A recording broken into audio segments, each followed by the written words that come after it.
Hillary Clinton has disqualified herself from the presidency. No matter what your tribal politics may be, after FBI Director James Comey's withering testimony before Congress on Thursday over her email scandal, there really is no way around it, is there? She disqualified herself by her own hand. Mrs. Clinton, former Secretary of State, has already proved she can't be trusted with national secrets. She put those secrets at risk by using a private email server kept in her basement against security protocol. That server was likely hacked by foreign intelligence. She failed, miserably, in protecting the secrets of her nation. So for all this she should be rewarded and promoted and handed the near absolute power of an imperial presidency. And she lied to the American people. That much is clear. She lied about what she did and how and why. There are tapes of it floating all about on the internet, lies to reporters, lies in those rare public appearances where she actually takes questions. Comey also confirmed that she allowed her lawyers, who didn't have security clearance, to view and assess her vast store of incriminating emails.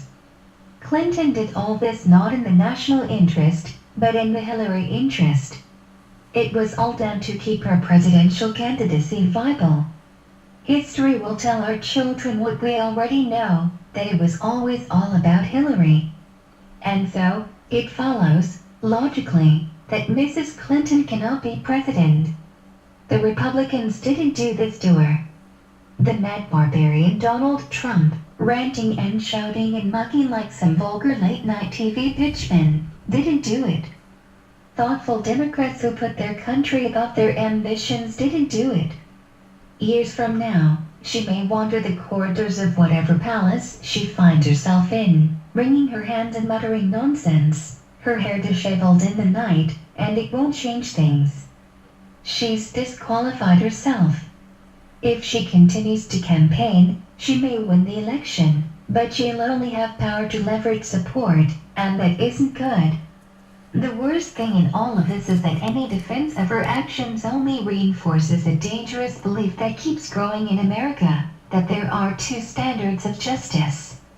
One for the citizen suckers like us, and another for the lords and the elites, like the Clintons. That is extremely risky, especially now, with the country in a volatile, anti-establishment mood, after years in which a sizable portion of the electorate has remained unemployed or underemployed, and marginalized and ridiculed by the servants of the ruling elites.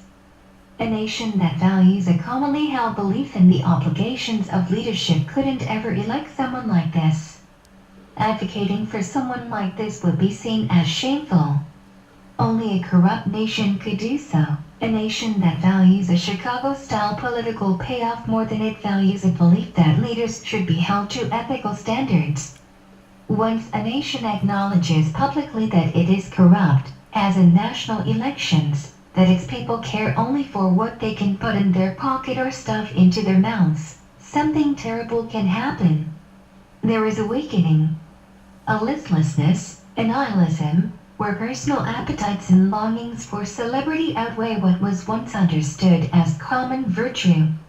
And what comes next, inevitably, is a fall, and the frightened citizens rally around a strong and brutal personality who offers them muscular leadership.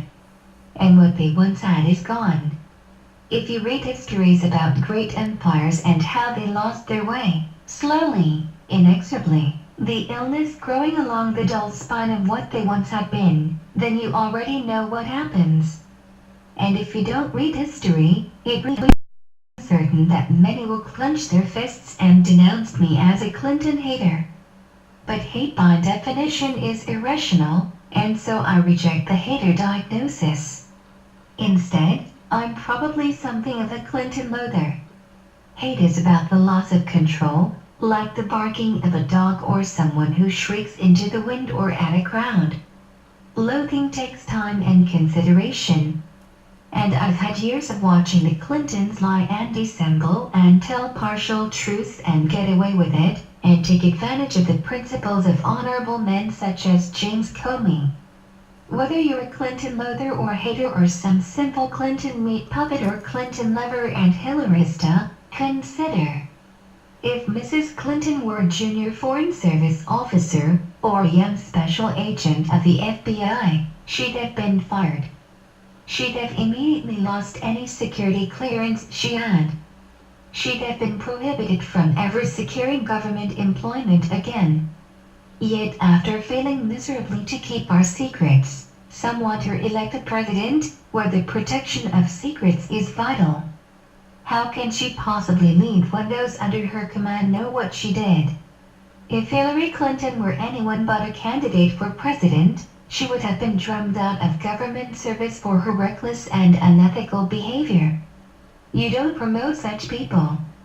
You send them away. You don't elect them president.